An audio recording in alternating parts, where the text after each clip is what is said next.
नमस्कार. मिती ग्रुप प्रस्तुत साहित्य रंग या कार्यक्रमात आपल्या सगळ्यांचं स्वागत आहे. साहित्याचे विविध रंग जेव्हा आपण उलगडतोय, तेव्हा या माध्यमातनं कथा, कविता, कादंबरी प्रत्येकाचं लेखन वेगळ्या पद्धतीने आपल्या समोर येतंय. पण आजच्या काळातलं लेखन नेमकं कसं चाललंय आणि आशय विषयाच्या दृष्टीने सुद्धा आजचं लेखन किती समृद्ध आहे, याचीच एक ओळख आपल्या साहित्य रंगाच्या प्रत्येक भागातनं आपल्या समोर येते. आजही असेच 2 विणीचे शिलेदार आपण निमंत्रित केलेले आहेत. लेखिका डॉक्टर क्षमा शेलार आणि कवी जनार्दन म्हात्रे आज आपल्या सोबत आहेत.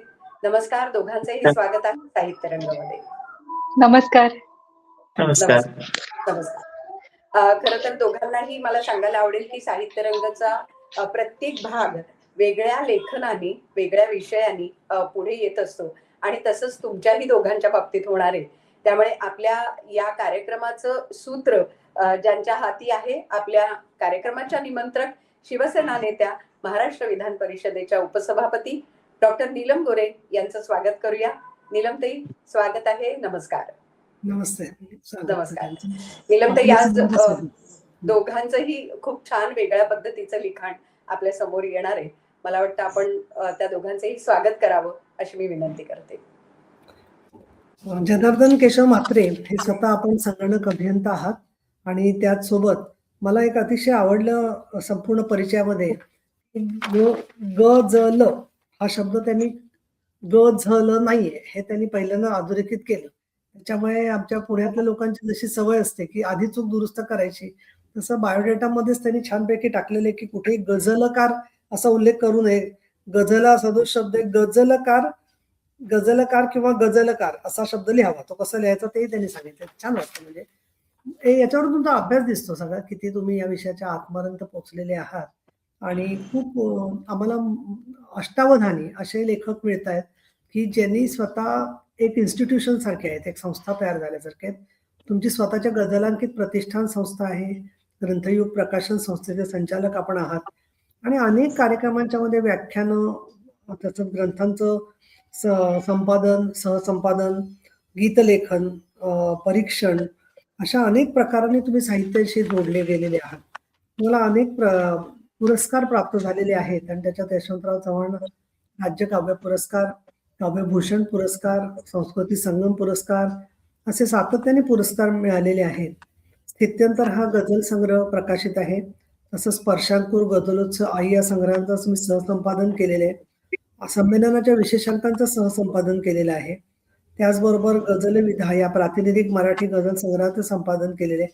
मला एक असं दिसतंय की तुम्हाला लिखाणाबरोबर सगळ्यांना एकत्र करण्याचा पण छंद आहे चांगला. त्याच्यामुळे तुम्ही साहित्य रंगाचं एकत्रीकरण करायचं ठरवलं सगळ्या साहित्यिकांचं, तर मात्र जे तुमचा आम्हाला उपयोग होईल असं मला वाटतं. बरोबर घेऊन काम करण्याची हातोटी आहे छान अशी. आणि एक मला आवडलं की तिसरे अखिल भारतीय एल्गार मराठी गझल संमेलन अमरावतीला झालं होतं. त्यामुळे एल्गार करता करता सुद्धा मराठी गझल तयार होतात ह्याचं एक छान जाणीव झाली. नुकताच मी काल एक लेख लिहून ठेवलाय. त्याच्यात म्हटलं मी की आंदोलनात खूप साहित्य आणि कविता येतात समोर. तसं मला ते आठवण आली की एल्गार मराठी गझल संमेलनात पण तुमचा सहभाग राहिलेला आहे. आज तुमच्या गझला आपण म्हणणार आहात किंवा वाचणार आहात त्याच्याबद्दल मी पण स्वतः उत्सुक आहे. आणि त्यामुळे मात्र संगणक अभियंता असताना तुम्ही हे सगळं करताय तेही स्वाभाविकच आहे, कारण वेगवेगळ्या स्तरावरती मनुष्य स्वतःला व्यक्त करत असतो. त्यामुळे मला त्याचं आश्चर्य वाटत नाहीये. संगणक अभियंता एवढं काही आता वृक्ष विषय किंवा वृक्ष काम राहिलेलं नाहीये. त्यातून जगाच्या खिडकीतून आपण सगळ्यांशी जोडले जातो. या दृष्टीने खूप हे महत्वाचं आहे तुमचं असणं असं मला वाटतं. मी तर आपलं स्वागत करते.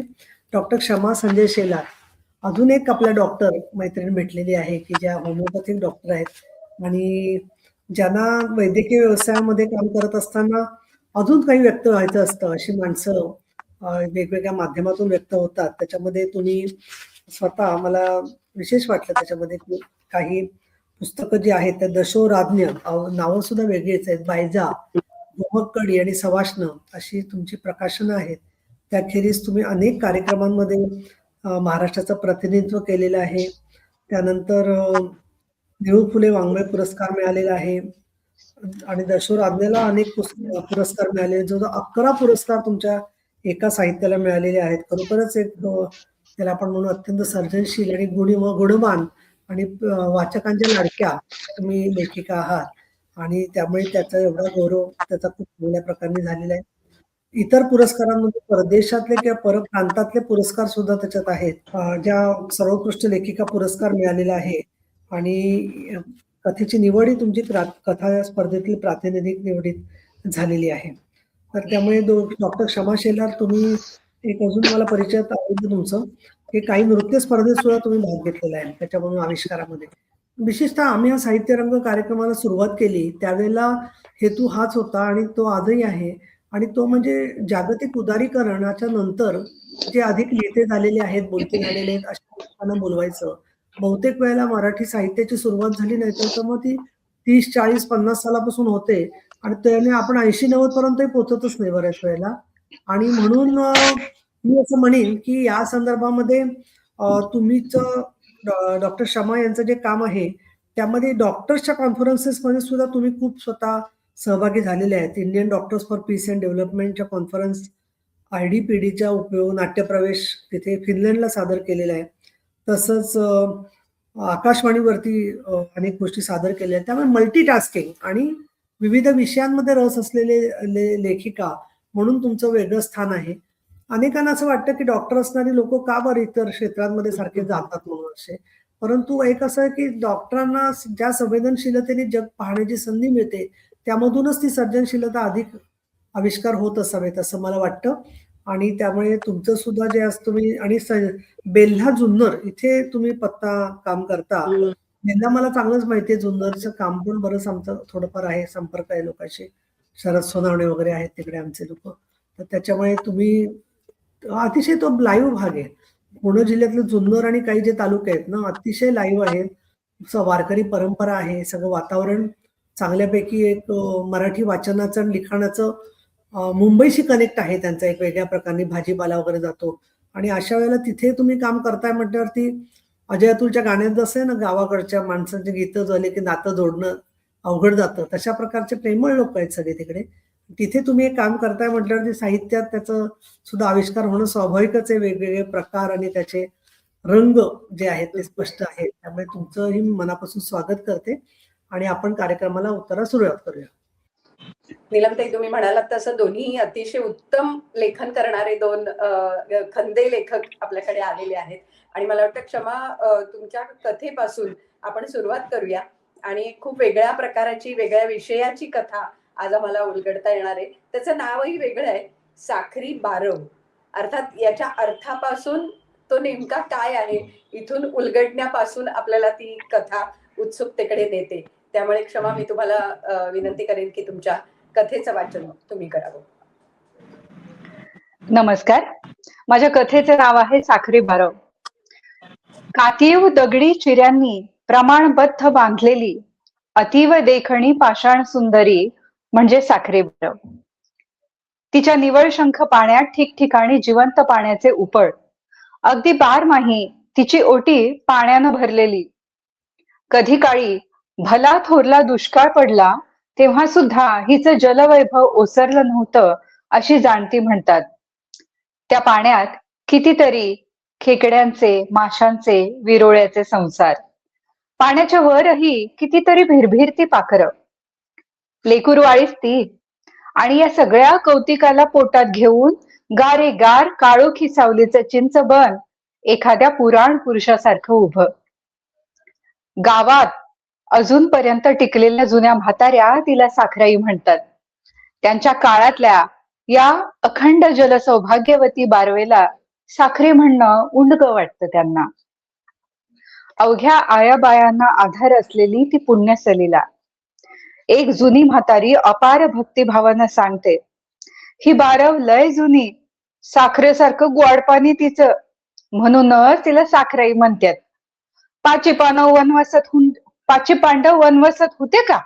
हा, तवा हिची गडण झाली. ती भी यकरातीत. पाची पांडवांनी तळहातावर यो भला भला एक एक दगडी खांब उचलून आणला आणि हिला घडवली. दगडातली चित्र घडवली. देवच ते, त्यांना काय अवघड. म्हातारीचं अवघ आयुष्य उन्हात गेलेलं, पण तिची देवावरची आणि साखराईवरची श्रद्धा काही ढळलेली नसते. तिच्या नकळत जुळलेल्या हातातून आणि जुन्या मिचमीच्या डोळ्यातल्या नव्या पाण्यातून ती सांडत असते. डोळ्याखालच्या सुरकुत्यांच्या पन्हाळीतून बेलाग वाहत जाते. तिला भूतकाळातलं साखरेचं वैभव आठवत असतं. ती बारीक असताना पहाटही फटफटलेली नसे तेव्हाच आयाबाया उठत. जात्यावर दळताना गोड ओव्यांनी संसाराचा सारीपाट सुरू करीत. सगळं उरकून सुरव्या डोक्यावर यायच्या आत सगळ्या जणी साखरेईकडे पाण्याला जात. साखरीचं निळगार मायाळू पाणी जणू या लेकी बाळींची वाटच पाहत असे. सकाळची कामं उरकली की परत धुण्यालाही साखरीकडे धाव घ्यावी लागे. एखादीचं पोर आई निघाली की घरी न थांबता तिचा पदर तोंडात चावत अख्खा रस्ताभर भुणभुणत तिच्या मागे साखरीपर्यंत जाई. कपडे धुताना होणारा चुबुक चुबुक आवाज त्याला ऐकायचा असे. एखादीचं दूध पिताना साखरेच्या काठाशी पटकुरावर खेळता खेळता झोपून जाई. रिठ्यानं धुणं धुता धुता एखादी सासूरवाशीण शेजीबाईशी बोलताना अलगद डोळे पुसे आणि लेकराला कळू नये म्हणून पटकन हसेही. हे तिला सरावानं जमे. शेजीबाईचा खांद्यावरला हात अशा वेळी न बोलताही खूप काही बोलून जाई. दोघींच्या दुःखाची जातकुळी एकच तर होती. साखरीनं अशी कितीतरी दुखे पोटात घेतली होती. कडेला असणाऱ्या चिंचबनात खूप सारी चिंचेची झाडं. पंचमीच्या दिवशी तिथं मोठा झुला बांधला जाई. ढगाचा एक तुकडा शेवरीच्या कापसासारखा पटकन तोडून तळहातावर घेता यावा इतका उंच जाई. नव्हाळ्या पोरी झुल्याचं बोट धरून वाऱ्यावर स्वार होत. गाभोळल्या चिंचांच्या करकरीत आकड्यांची देवघेव होई. चिंचोक्यांचे खेळ होत. अपार चिळवून घेतल्यानंतर एखाद्या पोटुशीला चिंचेचा चंद्रासारखा आकडा मिळे.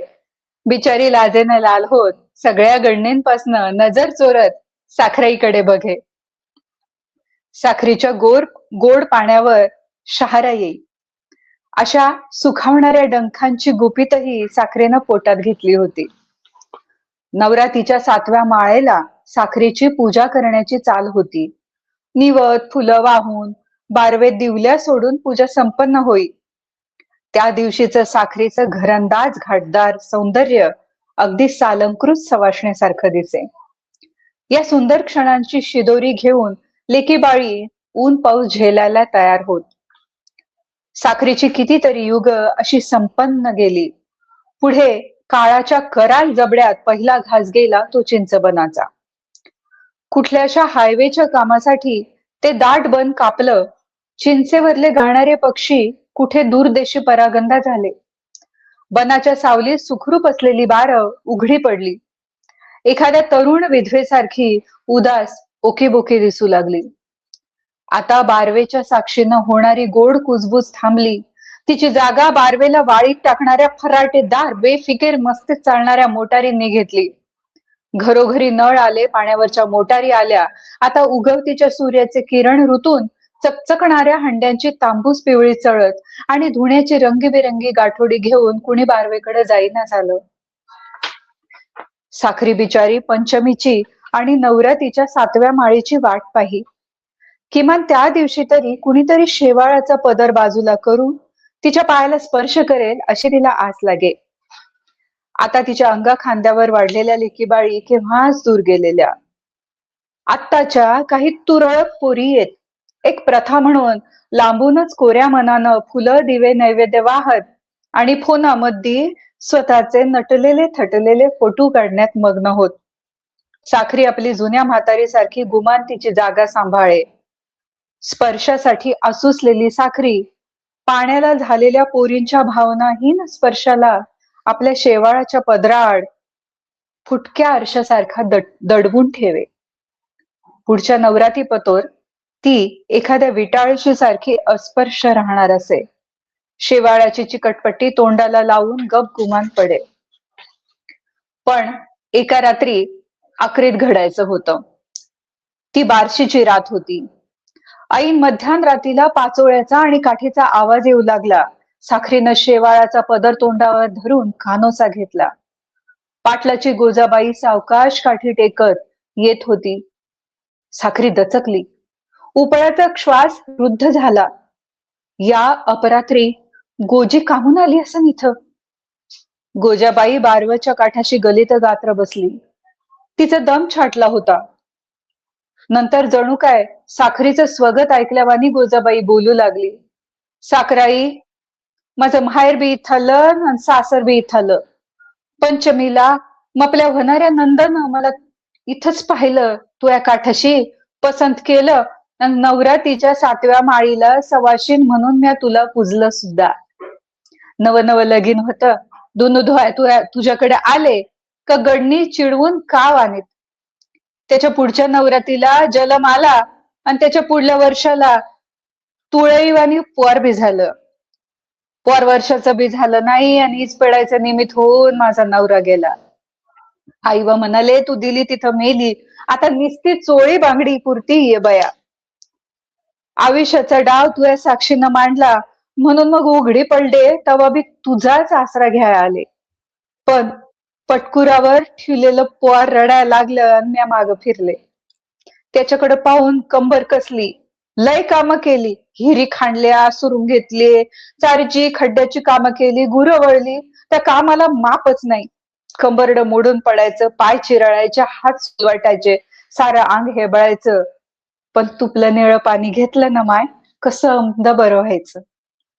तुला म्हणून सांगते साखऱ्या, कोणी रांडकी बाई म्हणून वाकड्या नजरेनं पाहू नाही म्हणून खुरप्याशिवाय कधी बाहेर निघाली नाही. तुपल्या आसऱ्यानं राहिले. मपली गड्यासारखी हिंमत धरली. पोराची शाळा केली, लगीन करून दिलं आणि आता तो म्हणतो तो माझ्यासाठी काय केलं. साखरे, आता त्याला काय सांगू. काय नाही केलं म्या. पण जाऊ दे, बोलून दाखवलं तर लेकराला अवघड वाटन.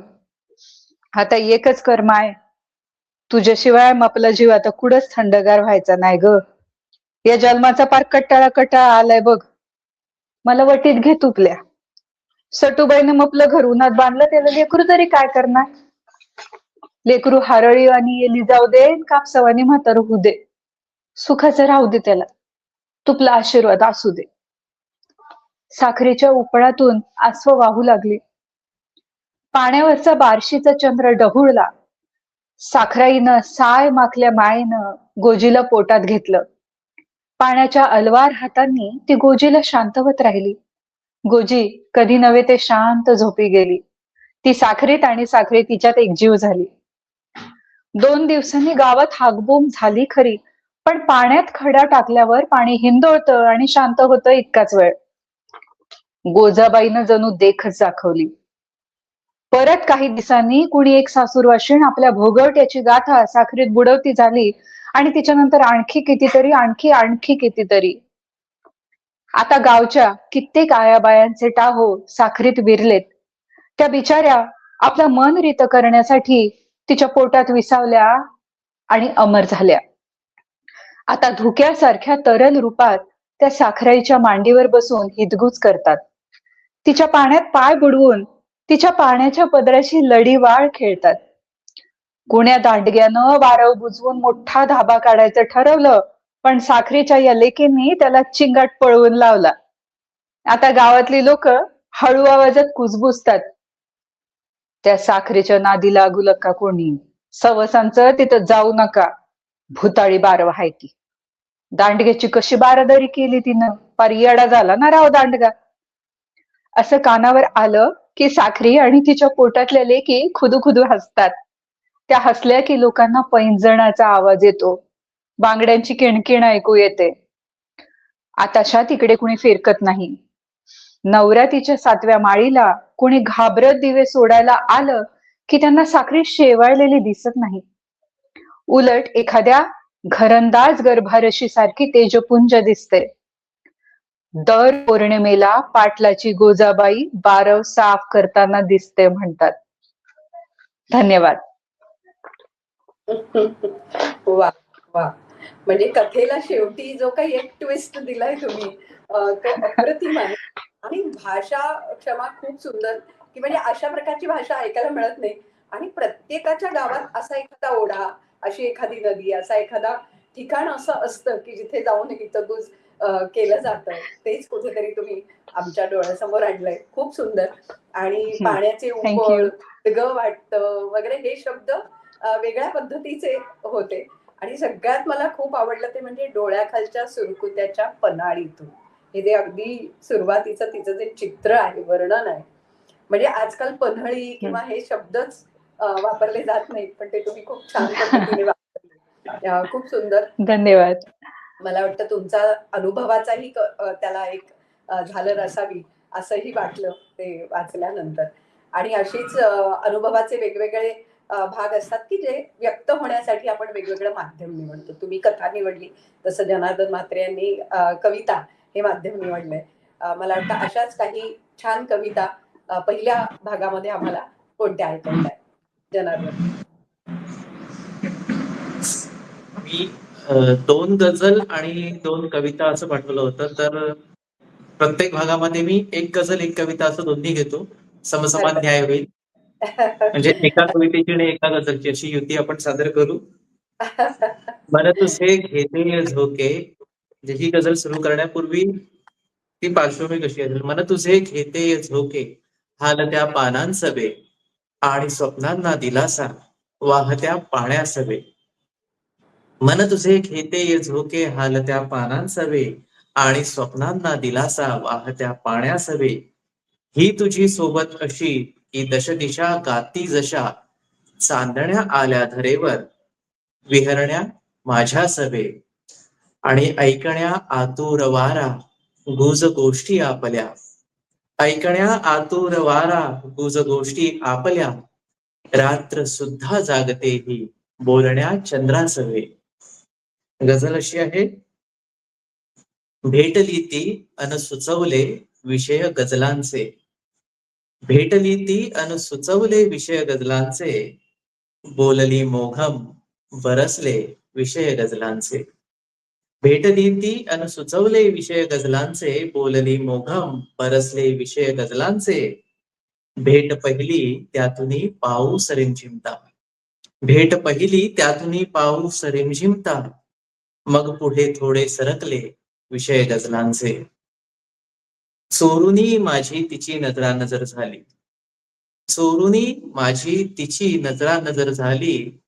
त्याच वेळी मी भिडवले विषय गझलांचे. आणि स्पर्श हलकासाच हाताचा मला झाला, स्पर्श हलकासाच हाताचा मला झाला. आणि मग चैतन्य बनले विषय गझलांचे. हसली ती बोलली ती, हसली ती बोलली ती लाजली सुद्धा, हसली ती बोलली ती लाजली सुद्धा. रोमरोमातून उमलले विषय गझलांचे. आणि ती म्हणाली ओसरू दे हे धुके थोडे, ती म्हणाली ओसरू दे हे धुके थोडे. त्या धुक्यातच मी गिरवले विषय गझलांचे. आणि आजही स्मरतो जुन्या भेटीतल्या गोडी, आजही स्मरतो जुन्या भेटीतल्या गोडी. शोधतो कोठे हरवले विषय गझलांचे. आजही स्मरतो जुन्या भेटीतल्या गोडी, शोधतो कोठे हरवले विषय गझलांचे. आणि हरवलेल्या विषयांचा शोध छोटासा शेवटच्या शेरात असा घेतलाय की फार प्रेमातूर हल्ली सुचत का नाही, फार प्रेमातूर हल्ली सुचत का नाही. लग्न झाले आणि बदलले विषय गझलांचे. भेटली ती अन सुचवले विषय गझलांचे. बोलली मोघम बरसले विषय गझलांचे. यानंतर एक कविता सादर करतो. हे शेवटचा शेर तसा लिहिला असला तरी सुद्धा भावना प्रेमाची कशी आहे म्हणून वर साखर पेरणी केली पाहिजे, कारण हा कार्यक्रम लाईव्ह पत्नी सुद्धा बघणार आहे. युगायुगांचे रंग जीवनी जपणार आम्ही, युगायुगांचे रंग जीवनी जपणार आम्ही. राधा मीरा असो रुक्मिणी कृष्ण तुझा मी. वारा येतो मला बिलगतो निघून जातो, वारा येतो मला बिलगतो निघून जातो. दिशा दिशातून सूर घेऊन गाणे गातो. वारा येतो मला बिलगतो निघून जातो, दिशा दिशातून सूर घेऊन गाणे गातो, जपत राहतो श्वासांमधल्या गंधाला मी, जपत राहतो श्वासामधल्या गंधाला मी, राधा मीरा असो रुक्मिणी कृष्ण तुझा मी. स्वभाव माझा हट्टी किंवा गूढ कदाचित, स्वभाव माझा हट्टी किंवा गूढ कदाचित, हसण्यामध्ये आता रडणे नसेल निश्चित, सर्व सुखांवर नोंदवला बघ तुझा ठसा मी, सर्व सुखांवर नोंदवला बघ तुझा ठसा मी, राधा मीरा असो रुक्मिणी कृष्ण तुझा मी. कृष्ण धवल माझ्या स्वप्नांचा रंग खरा तू, कृष्ण धवल माझ्या स्वप्नांचा रंग खरा तू, इंद्रधनु जणू हाती आणून दिला मला तू, कृष्ण धवल माझ्या स्वप्नांचा झरा खरा तू, इंद्रधनु जणू हाती आणून दिला मला तू, तुझ्यामुळे तर रंगबिरंगी हसणारा मी, तुझ्यामुळे तर रंगबिरंगी हसणारा मी, राधा मीरा असो रुक्मिणी कृष्ण तुझा मी.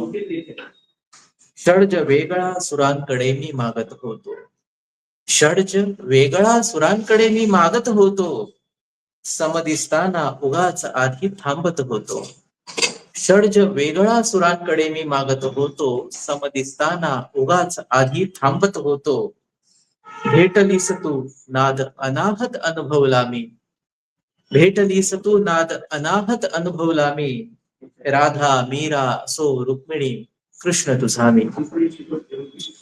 नम्रपणाने तुझे नियम अन अटी मानतो, नम्रपणाने तुझे नियम अन अटी मानतो, प्रेमामधले हट्ट तुझे सारेच पुरवतो, नम्रपणाने तुझे नियम अन अटी मानतो, प्रेमामधले हट्ट तुझे सारेच पुरवतो, सांग नेमका तुला पाहिजे कसा कसा मी, राधा मीरा असो रुक्मिणी कृष्ण तुझा मी.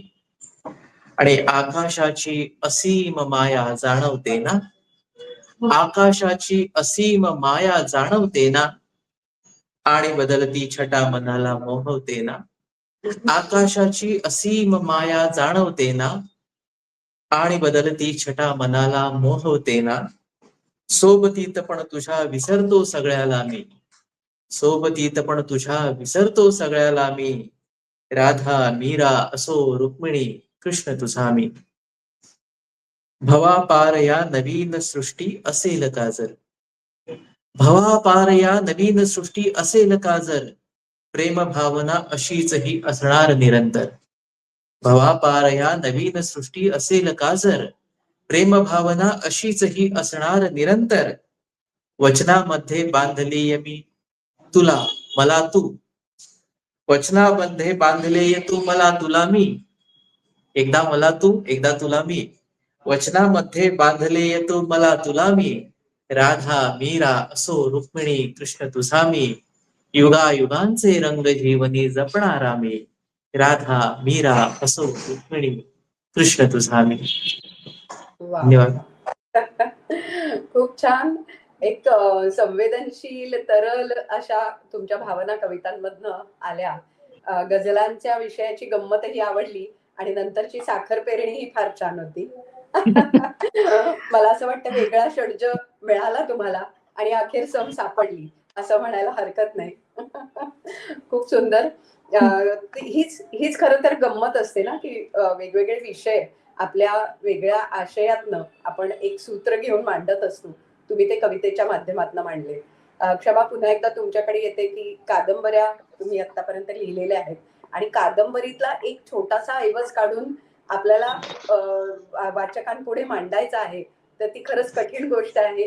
पण सवाष्ण या कादंबरीतला तुमचा एक छान उतारा, छान म्हणण्यापेक्षा तो एक वेगळ्या विषयाला हात घालणारा असा तो उतारा आहे. त्यामुळे आम्हाला तो नक्कीच चकित करून गेलाय. तर आज आपण तो आमच्यासाठी सादर करावा. माझ्या सवाष्ण कादंबरीतला हा उतारा आहे आणि जिथनं कादंबरी एक वेगळं वळण घेते त्या वळणावरचा हा उतारा मी मुद्दाम निवडला आहे. दरवाजाच्या खडखड आवाजानं जागीच असलेली नानी धस्कन उठून बसली. लुगड्याचा घोळ सावरत ती दरदरा जिन्यानं खाली आली.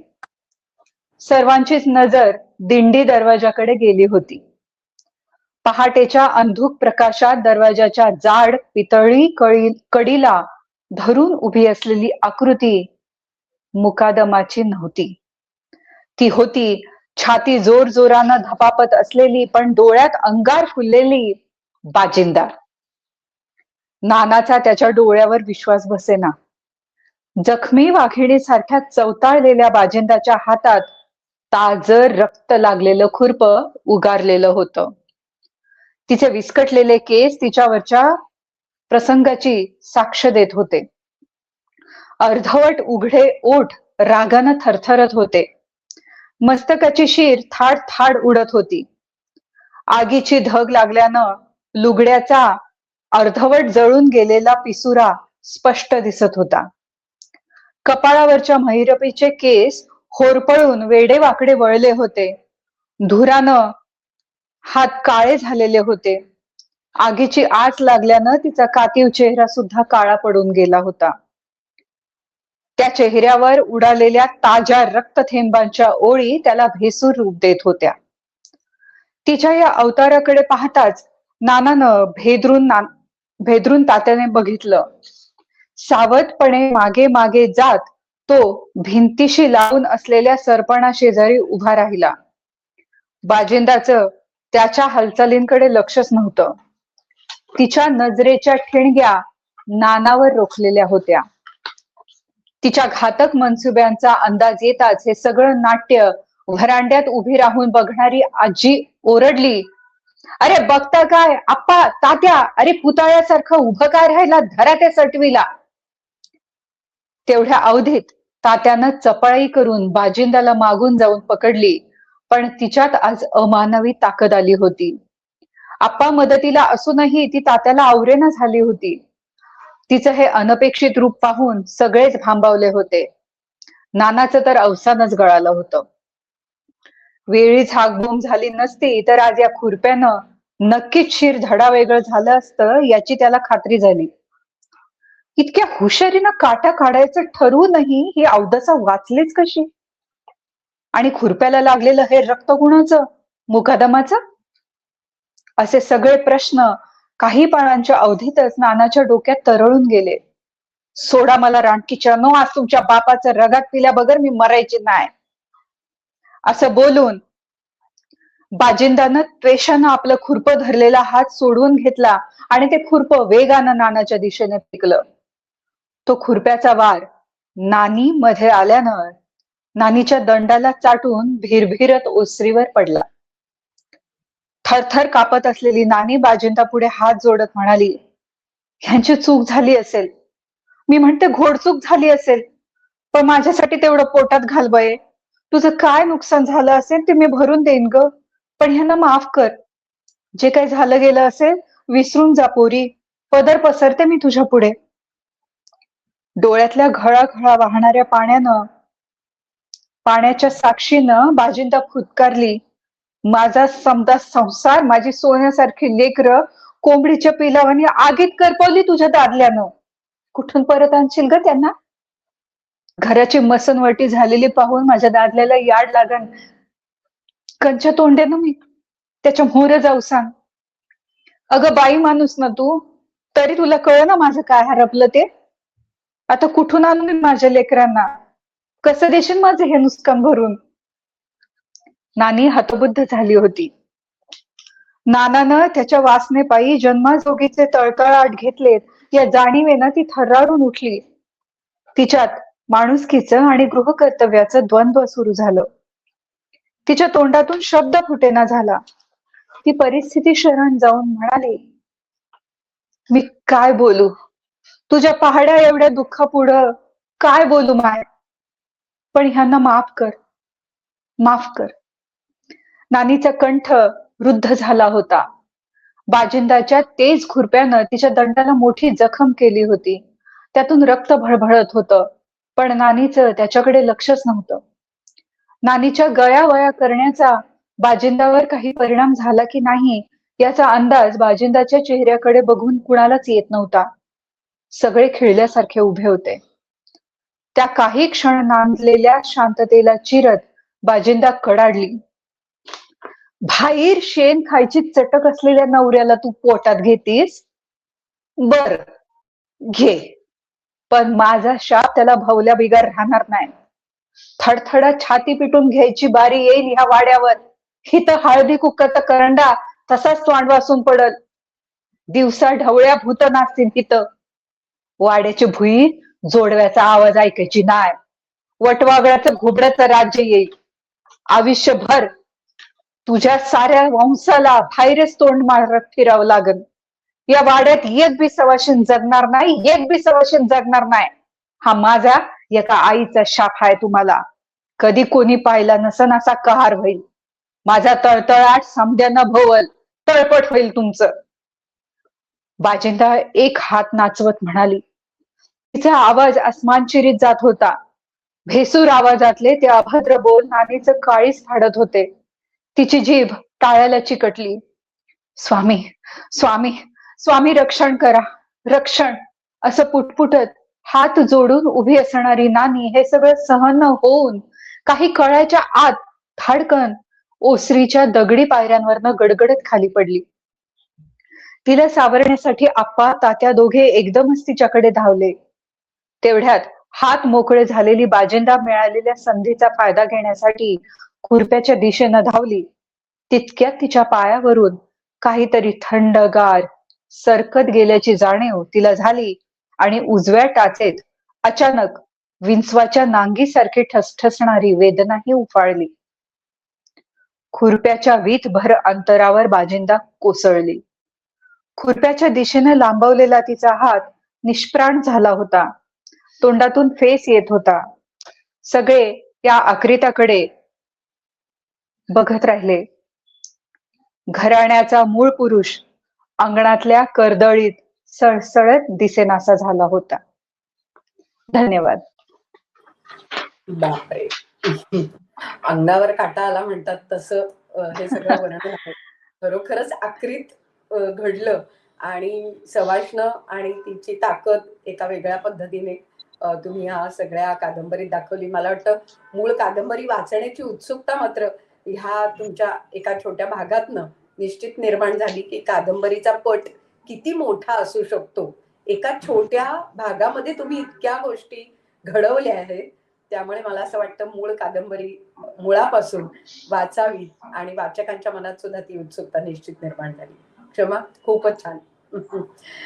पुन्हा एकदा Thank you. जनार्दन तुमच्या कवितांकडे वळूया. पुन्हा एकदा एक गझल आणि एक कविता वेगळा आशय विषय घेऊन आलेली आम्हाला ऐकायला आवडेल. आता एक आधी कविता आणि मग गझल असं करतो. हरकत नाही. आधी कविता अशी आहे. कविता म्हटली की अंगावर येतो काटा हल्ली. जे खरं तर स्पष्टीकरण देऊ नये, पण मी इथे सांगतो की इथे म्हटली मी श्लेष घेतलाय की कवितेचा विषय काढला की अंगावर काटा येतो आणि कविता सादर करतानाही अंगावर काटा येतो. म्हणून कविता म्हटली की अंगावर येतो काटा हल्ली, प्रेमाच्याही विषयाला मग फुटतो फाटा हल्ली. कविता म्हटली की अंगावर येतो काटा हल्ली, प्रेमाच्याही विषयाला मग फुटतो फाटा हल्ली. कवितेमध्ये तिची आठवण तशीच अजूनही ताजी. कवितेमध्ये तिची आठवण तशीच अजूनही ताजी. ती नाही पण आठवण तरी किमान आहे माझी. कवितेमध्ये तिची आठवण तशीच अजूनही ताजी. ती नाही पण आठवण तरी किमान आहे माझी. आठवणींचा मनात ह्या होतो बोभाटा हल्ली. कविता म्हटली की अंगावर येतो काटा हल्ली. परतून गेले रस्ते सगळे काळ निसटला मागे. परतून गेले रस्ते सगळे काळ निसटला मागे. मनात अजूनही प्रवासातले क्षण रोमांचित जागे. परतून गेले रस्ते सगळे काळ निसटला मागे. मनात अजूनही प्रवासातले क्षण रोमांचित जागे. खुणा हरवल्या तरी शोधतो उगाच वाटा हल्ली. खुणा हरवल्या तरी शोधतो उगाच वाटा हल्ली. कविता म्हटली की अंगावर येतो काटा हल्ली. समुद्र ही रोरावत होता अन घोंगावत वारा. समुद्रही रोरावत होता अन घोंगावत वारा, क्षणते कुठले अवखळ होते मनास नव्हता थारा. समुद्रही रोरावत होता अन घोंगावत वारा, क्षणते कुठले अवखळ होते मनास नव्हता थारा. फिरून कशाला स्पंदनात फिरून कशाला स्पंदनात डुसमळती लाटा हल्ली, कविता म्हटली की अंगावर येतो काटा हल्ली. हा थोडासा कंटेम्पररी विषय घेतलाय. सीट बेल्ट लावला मनाला सुरक्षेसाठी, सीट बेल्ट लावला मनाला आणि सुकाणू धरले. सीट बेल्ट लावला मनाला आणि सुकाणू धरले, गती मिळाली मार्गाला पण नको नको तेच मारले. सीट बेल्ट लावला मनाला आणि सुकाणू धरले, गती मिळाली मार्गाला पण नको नको तेच मरले. सुखात तुझिया उरला नाही माझा वाटा हल्ली, सुखात तुझिया उरला नाही माझा वाटा हल्ली, कविता म्हटली की अंगावर येतो काटा हल्ली. आणि तुडुंब गर्दी समोर मी सादर कवितेला करतो, तुडुंब गर्दी समोर मी सादर कवितेला करतो, दाद तिची येते न कुठूनही मग आशय बाबरतो. तुडुंब गर्दी समोर मी सादर कवितेला करतो, दाद तिची येते न कुठूनही मग आशय बावरतो. टाळ्यांचा कडकडाटही बनतो सन्नाटा हल्ली, कविता म्हटली की अंगावर येतो काटा हल्ली. प्रेमाच्याही विषयाला मग फुटतो फाटा हल्ली, कविता म्हटली की अंगावर येतो काटा हल्ली. त्यानंतर एक गझल घेतोय. गझलचा विषय साधारण असा असेल की अनावृत्त जर जगणे आहे वृत्तामध्ये लिहू कशाला, अनावृत्त जर जगणे आहे वृत्तामध्ये लिहू कशाला, दिवस कोणता खरडू ज्याचा हेवा मग वाटेल जगाला. अनावृत्त जर जगणे आहे वृत्तामध्ये लिहू कशाला, दिवस कोणता खरडू ज्याचा हेवा मग वाटेल जगाला. आज मनाच्या संदुकीत या काय काय सापडते आहे, आज मनाच्या संदुकीत या काय काय सापडते आहे. लाख प्रयत्नानेच उघडले गंज लागलेल्या कुलपाला, लाख प्रयत्नानेच उघडले गंज लागलेल्या कुलपाला. आणि संदूक उघडल्यानंतर काय दिसतंय, तसे खरे तर सुरेल आहे प्रारब्धाचे गाणे, तसे खरे तर सुरेल आहे प्रारब्धाचे गाणे, उगाच आपण रेटत असतो दुःखाचे गाराणे. तसे खरे तर सुरेल आहे प्रारब्धाचे गाणे, उगाच आपण रेटत असतो दुःखाचे गाराणे. निसर्ग किमया सर्वांसाठी समान लिहिली आहे, निसर्ग किमया सर्वांसाठी समान लिहिली आहे, त्या नियमातच श्वासांचेही अविरत येणे जाणे. तसे खरे तर सुरेल आहे प्रारब्धाचे गाणे. रडून कुठल्याही कर्जाचा बोजा हल्ला नाही, रडून कुठल्याही कर्जाचा बोजा हल्ला नाही. हसणे आहे दुनियेमध्ये अस्सल चलनी नाणे, उगाच आपण रेटत असतो दुःखाचे गाऱ्हाणे. अभिमानाची किंमत असते सोन्याहूनही भारी, अभिमानाची किंमत असते सोन्याहूनही भारी.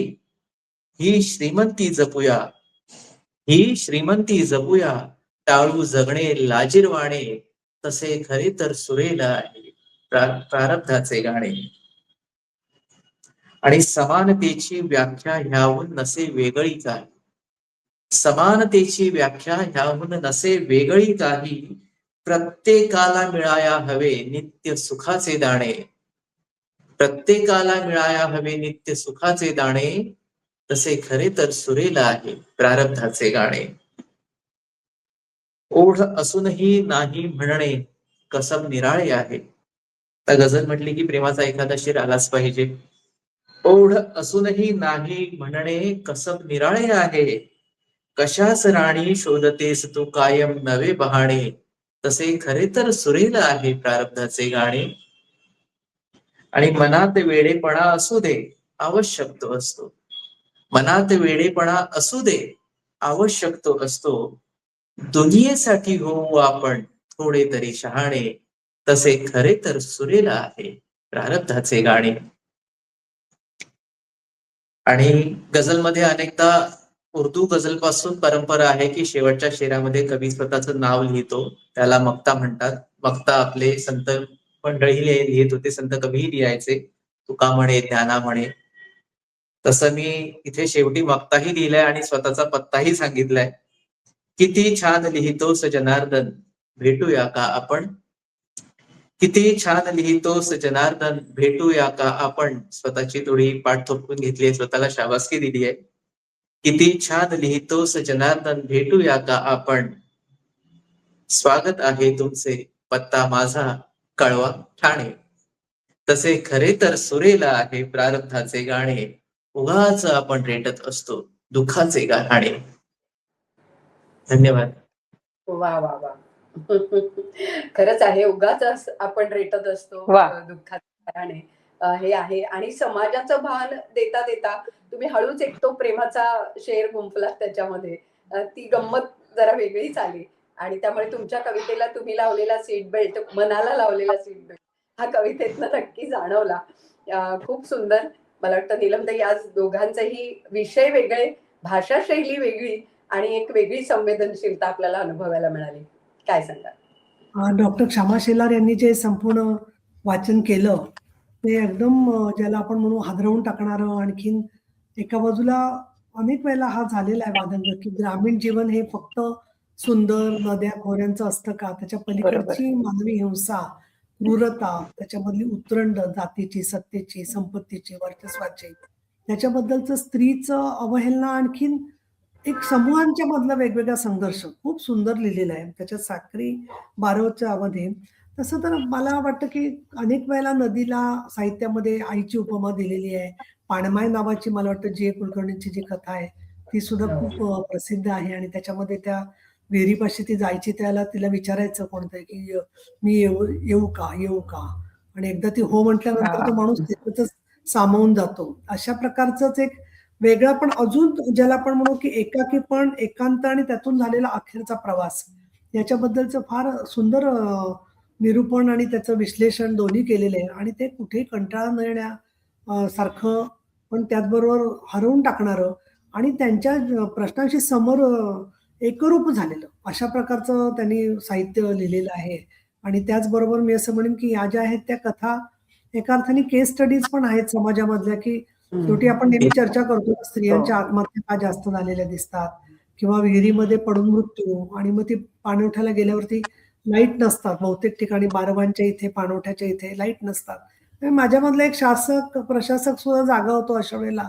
आणि असं वाटतं की अजूनही ग्रामीण भागामध्ये, शहरामध्ये स्त्रीला बोलायला शेवटी पाणी आणि त्या पाणवठ्यावरती जमणाऱ्या बायका पाणवठ्यावरच्या, आणि इथे साखरी बारवमध्ये हरवून गेलेली तिकडची स्त्री स्थानिक, याच्यामधून तिच्या एकाकीपणावर तिची कोंडी, आणि कुणालाही कायम जोपर्यंत तिच्याकडून काही मिळतंय तोपर्यंत हवेचं असणं आणि नंतर नकोसं असणं, हे त्यांनी इतक्या लहान वयामध्ये सामर्थ्याने मांडलेलं आहे की खूपच मी स्वतः प्रभावित झालेली आहे. त्याचबरोबर आक्रीतमध्ये जर का गेलं तर मला तर वाटतं आक्रीतवरती एक सिनेमा निघू शकतो एका अर्थाने. इतकं त्याच्यात नाट्यमयता आहे आणि इतकं त्याच्यात वेगवेगळ्या प्रकारचं दाखवलेलं आहे. फक्त मला एक स्त्रीवादी म्हणून असा प्रश्न पडतो की हा जो मूळ पुरुष आहे तर तो त्या त्या नानांनी केलं वासनांध कृत्य, त्या नानाला न चावता हिलाच का चावला, हा मला न पडलेला प्रश्न आहे. पण त्यालाही लेखिकेने मूळ पुरुष असं नाव दिलेलं आहे. म्हणजे जनार्दनजी असं मी सगळ्या पुरुषांच्या विरुद्ध नाहीये, परंतु एक असं कुठेतरी होतं लिहित असताना की मूळ पुरुषच म्हणतात आणि त्या मूळ पुरुषांनी तिला दंख केलेला आहे. आणि म्हणून मला असं वाटतं की काही गोष्टींचे शेवट हे शोधायचे नसतात. आणि त्या दृष्टीने लेखकाला ती अँबिग्युइटी किंवा लेखकाला ते स्वातंत्र्य असतं की तो शेवट जो आहे, अनेक आपल्या कथा कादंबऱ्यांमध्ये असं शेवट आहे की तो चालायला लागला आणि दिसेनासा झाला किंवा ती दिसेनाशी झाली. म्हणजे ती मृत्यू पडली का, का ती गेली कुठे, का काय, हा प्रश्न वाचकाला खिळवून ठेवत असतो अशा वेळेला.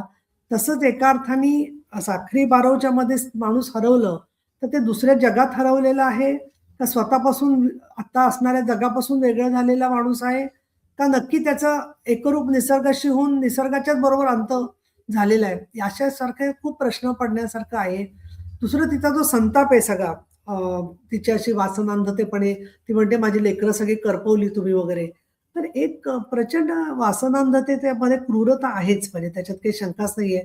आणि त्याच्यात ज्याच्याकडे काही नसतं त्याचं ते छिनवून घेणं, त्याच्यामध्ये खरंच वासना तरी किती पूर्ण होत असेल असा प्रश्न पडतो काही वेळेला. पण एक क्रूरता आणि त्याचबरोबर समोरच्या माणसाला लज्जित करणं हा सुद्धा भाग मोठ्या प्रमाणात असतो. आणि त्याच्यावरती जाब विचारायला ती बाई आलेली आहे आणि त्याच्यामध्ये त्याची पत्नी जी आहे ती तिला समजावण्याचा प्रयत्न करते. त्यातलं सुद्धा करुणता आणि असहाय्यता आपल्याला दिसून येते.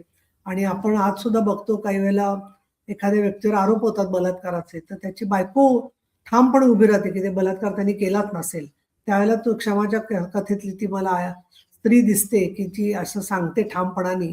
खरं तर देव सुद्धा कोणाला सांगू शकणार नाही असतील तर की कोण बलात्कार करू शकेल की नाही म्हणून. पण ती उभी राहते आणि अगदी कोर्टापर्यंत जाऊन सांगते की यांनी बलात्कार केलेला नाहीये. त्यावेळेला प्रश्न पडतो की एकाच नाण्याच्या बाजू असल्या तरी त्या स्त्रियांना वेगवेगळ्या प्रकारच्या प्रश्नांना सामोरं जावं लागत असतं. यात मला एकच वाटतं की अशा गोष्टी जेव्हा घडतात तेव्हा कादंबरीत तुमच्या ते आलं असेल नक्की की त्याचे पडसाद काय उमटतात गावामध्ये, आसपासच्या लोकांमध्ये. आणि एक जसा तो मूळ पुरुषांनी तिला जाऊन तो चावला, असं आपण एक गृहीत धरूया, शेवटी कथा आहे ती. पण ते त्याच्यानंतर पुढे काय घडतात गोष्टी, म्हणजे मी एक डॉक्टर असल्याने असं वाटतं की सर्पदोषावरती पण औषधं निघालेली आहेत भरपूर आता. त्याच्यामुळे there has to be chance for her to survive, जी पीडित आहे तिला असं वाटतं. पण तुम्ही मांडली ती पण वस्तुस्थिती आहे की ज्याच्यामध्ये अशा घटना घडतात किंवा इतकी ती अपमानित होते की ती स्थलांतर करून दुसरीकडे निघून जाते, दुसऱ्या नावानी जाते. अशा सुद्धा घटना घडलेल्या आहेत. तुम्ही खूप चांगला एक सूर पकडलेला आहे साहित्यातला, मला असं वाटतं की ज्याच्यात तुम्ही त्या दुःखाचं उदात्तीकरण न करता वास्तविकतेमधलं क्रौर्य मांडण्यासाठी जी ताकद लागते ती तुमच्या लेखणीमध्ये आहे. आणि ज्याला आपण म्हणू की गूढकथा नाही वाटली तरी सुद्धा त्याच्यात प्रश्न पडतील. जसं बघा, उंबरठामध्ये शेवटी सीमा स्मिता पाटील ज्यावेळेला निघते आणि गाडीत बसून निघून जाते, तर ती बरेच बायकांनी बघितल्यावर ते विचारतात आणि अनेकांना प्रश्न पडला की ती गेली कुठे नायिका उंबरठामधली जी आहे ती. त्याचा अर्थ आपण एक घेतो की ती तिच्या प्रवासाला निघालेली आहे, असा त्याचा अर्थ आहे त्यामध्ये. आणि कारण ती हसते एकदा, म्हणजे त्या प्रवासामध्ये सुद्धा तिच्या चेहऱ्यावर हास्य आहे, कारण तिने तो निर्णय घेतलेला आहे. तसं इथे स्त्री एखाद्या निर्णयापर्यंत येते, आणखीन साखरी वारवेला स्वीकारते, त्यावेळेला तिला ती आपल्याचं वाटणं, निसर्गातलं एखादं झाड, एखादं पाण्याचा पाणवठा. आणि इथे मला परत साने गुरुजींच्या कथांची आठवण यासाठी होते की त्यांच्याही कथेतली जी रोपटी असतात ना, ती दुःखी माणसाशी बोलतात, त्याच्यातून आवाज येतो असा वेगवेगळा. सोनसाखळीची गोष्ट आहे, गोप्याची गोष्ट आहे, मिरीची गोष्ट आहे. तर त्या साने गुरुजींच्या गोष्टींमध्ये जी कथा आणि कारुण्य आहे त्याचा सुद्धा एक वेगळा पैलू मला या सगळ्या ग्रामीण त्यांच्या जीवनातल्या कथांच्यामुळे सापडला. आणि खूप असं वाटलं की आपलं मराठी साहित्य समृद्ध करण्यामध्ये खूप प्रचंड महत्वाचं योगदान क्षमा तुमच्यामध्ये आहे आणि तुम्ही ते केलेलं आहे. त्याबद्दल मी तुमचं अभिनंदन करते आणि आगे बढो असं सांगते. आता श्री जनार्दनजी, मला एक आवडलं शेवटचं फार, म्हणजे ठाण्याच्या वरती तुम्ही उखाणार असल्यासारखा रचला बरोबर शेवटी जे आहे ते. त्याच्यामध्ये त्या दृष्टीने ती कविता वेगळीच आहे, लक्षात राहणारी. आणि बऱ्याच वेळेला हिंदी गझल ज्या असतात त्याच्यात शेवटी नाव लिहिलेलं असतं त्यांनी, पण मराठी याच्यात असतं तसं नाहीये. पण तुम्ही ते तुमचं नाव त्याच्यात जोडलेलं आहे.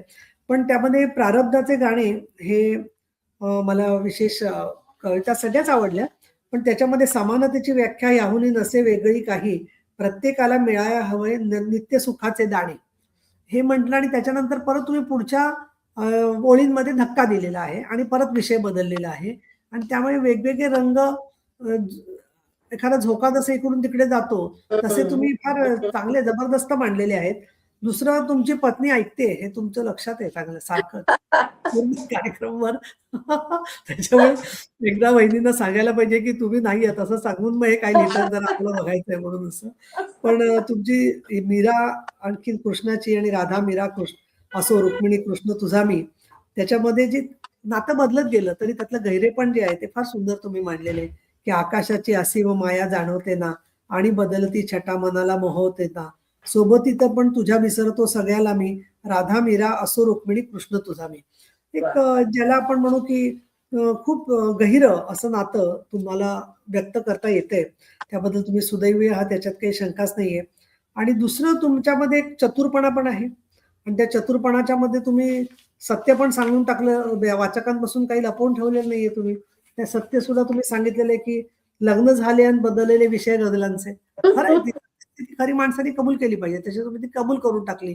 पण अशा वेळेला सुद्धा गझल वेगवेगळ्या पद्धतीने वळणं घेत जात असते. आणि मला असं वाटतं कवीची पत्नी किंवा कवयित्री असेल तर तिचा पती तेवढे साधारणपणे मॅच्युअर असतात की हे सगळं याच्यात मी कुठे आहे, यातलं हे कोणी विचारणारं असं साधारणपणे नसतं. आणि असलं तरी काही कवीवर त्याचा परिणाम अजिबात होत नाही. कवी स्वतःच करत असतो. म्हणूनच ते कवी आणि लेखक राहतात. सारखं असं आन्सरेबिलिटी देऊ शकत नाही कुठलाच सर्जनशील माणूस जे आहे ते. आणि त्यामुळे तुम्ही युगायुगांचे रंग कविता जी वाचली ती पण सुंदर आहे. त्याच्यानंतर आकाशाची असीम माया जाणवते ना आणि बदलती छटा मनास मोहते ना, यापासून ते मला ती दुसरी कविता पण फार आवडली की अंगावर येतो काटा. आणि शेवटी तुम्ही म्हणता त्या कवितेमध्ये की काही वेळेला नीरव शांतता असते. खरं सांगायचं तर ती प्रभावित झाल्यामुळे लोक नीरव शांतता असते. पण काही वेळेला इतके लोक असे दिग्मूढ होतात एखाद्या कवीचं ऐकून की ते त्याच्यावर लगेच काहीच प्रतिक्रिया देत नाहीत आणि काही मिनिटांनी, काही वेळानी, काही तासांनी स्वतः प्रतिक्रिया देत असतात. पण कवीला किंवा गायकाला हे कळत नाही अशा वेळेला किंवा खात्री वाटत नाही. त्याला दुजोरा मिळावा लोकांकडून की नक्की त्यांना त्याच्यात काय आवडलेलं आहे. ही अर्थातच प्रत्येकाची गरज असते. ती भावना तुम्ही अगदी अचूक निवडलेली आहे. आणि त्यामध्ये काटा विषय आला ना अंगावर तरी शेवटी आपल्याला तर श्वास आहे. आपलं साहित्य आपला श्वास असतो. त्यामुळे ते मिळत राहिलं पाहिजे असं वाटतं माणसाला. आणि तुमच्या लिखाणातली सहजता आणि त्याचबरोबर वेगवेगळे सगळे पैलू बघितले तर एक मराठीमधले फार छान गझलकार म्हणून तुमचं योगदान आहे. खरं गझलकारांचा तुम्ही एकत्र करायचा प्रयत्न करता सगळ्यांना. त्यामुळे मध्यंतरी एक झालं होतं पिंपरी चिंचवडला 2 दिवस गझलांचं संमेलन झालेलं होतं. गझलकारांचं आणि गझल साहित्याचं. तशी सुद्धा झाली तर मला असं वाटतं की खूप लोकांना ते आवडतील समजून घेण्यासाठी. दुसरं ते एक तंत्र पण आहे. त्याच्यात शब्द जुळणी, वाक्य हे काहीतरी त्याच्यामध्ये असं ओबडधोबड लिहून चालत नाही. कारण त्या गझलेला एक स्वतःचा तोल आहे. तो तोल गेला तर ते गझलेच्या मधलं मधुरतेबरोबर त्यातली कोमलता जी आहे ती हरवून जाते. ही वस्तुस्थिती आहे. पण तुम्ही ती लिहिताय या सगळ्या प्रकारनी आणि व्यक्त करताय स्वतःला. आणि परत आता आयटी इंजिनियर असून व्यक्त करताय म्हणजे ते सीट बेल्ट वगैरे असं थोडंफार यायलाच पाहिजे ना. म्हणजे काहीच नाही ते अजून तुम्ही संगणकाच्या भाषेतली जरी कविता लिहिली पुढच्या काळात गझल तर मला आश्चर्य वाटणार नाही त्याच्यावरती वेगवेगळ्या प्रोग्राम्सवर. आणि त्यातून एक चांगलं होतं की तंत्रज्ञान पण सुलभ होतं आणि नवीन गोष्टी ज्या आपल्या आयुष्यात आलेल्या असतात त्याही व्यक्त होतात. त्यामुळे नवीन शब्दांचा उपयोग करून जेव्हा कविता लिहिली जाते तेव्हा ती आधुनिकता असतेच. पण त्याचबरोबर अनेकांना जवळचीच वाटते. या दृष्टिकोनातून सर्वसामान्य वाचकांशी जोडण्याबरोबरच ज्यांना संवेदनशील आणि तरल असं काही वाचायचंय अशा वाचकांसाठी तुमचं सगळं साहित्य म्हणजे अगदी ठेवा वाटत असेल सगळ्यांना. याच्यात माझ्या मनात कुठलीच शंका नाहीये. त्यामुळे मी श्री म्हात्रे आपल्याला मनापासून अभिनंदन करते. त्याचबरोबर तुम्हाला शुभेच्छा देते की तुम्ही हे सगळे काम करता करता अजून मराठीच्या बाकीच्या देशांमध्ये आणि इतरत्र जे आपले लोक आहेत त्यांच्यापर्यंत हे अधिक पोहोचवलं तर त्याचा नक्कीच उपयोग होईल. आणि ते पोहोचवण्याच्या दृष्टीने कार्यक्रमाच्या शेवटी तुमच्या दोघांचंही साहित्य लोकांपर्यंत अधिक पोहोचण्यासाठी म्हणून कुठे ते उपलब्ध आहे, कसं उपलब्ध आहे याची सुद्धा माहिती आम्ही तुम्हाला द्यायला सांगत असतो. पण श्री जनार्दनजी म्हात्रे तुमचे पण मनापासून आभार. आपलं अभिनंदन आणि कौतुक. आणि दोन्ही भाव होते म्हणून चांगलं झालं. नाहीतर एकच दोन्ही गंभीर अतिशय असतं तर जरा वाचकांना ते म्हणजे उदास वाटलं असतं. पण दोन्ही प्रकारनी वाचकाशी संवाद झालेला आहे की ज्याच्यामध्ये तरल भावना आणखीन थोडं लोकांना एक सुखावणारं आहे आणि दुसऱ्या माणसाला अस्वस्थ करून विचार करायला लावणार आहे. त्या दृष्टिकोनातून दोघांचे साहित्याचं आजचं जो कॉम्बिनेशन होतं ते एकदम व्यवस्थित झालेलं आहे. त्याबद्दल तुमचे दोघांचे आभार. आणि अचानक कळून सुद्धा तुम्ही आलात म्हणजे तुम्ही अतिशय तत्पर लेखक आहात असं मी तुम्हाला एक खास सर्टिफिकेट देते. परत आम्हाला साहित्य रंगमध्ये तुम्हाला नक्की बोलवायला आवडेल. खूप खूप धन्यवाद. नमस्कार. खूपच छान. धन्यवाद. जसं नीलमताई तुम्ही म्हणालात तसं ना जनार्दन यांच्या कवितेमध्ये तो एक झोका आहे. ते एक आंदोलन म्हणतात ना तसं आहे आणि ती संवेदनशीलता जाणवते. विशेषतः तुडुंब गर्दी समोर मी सादर कवितेला करतो दाद तिची येते ना कुठूनही मग आशय बावरतो. ह्या 2 ओळी खूप आवडल्या मला की वेगळा विषय घेऊन आणि आशयाचाही विचार करून तुम्ही कविता लिहिता. आणि त्यामुळे तुमचं खरंच नीलमताई म्हणाल्या त्याप्रमाणे कौतुक. आणि डॉक्टर क्षमा तुम्ही तर भाषेची एक वेगळी शैली आमच्या समोर उलगडली.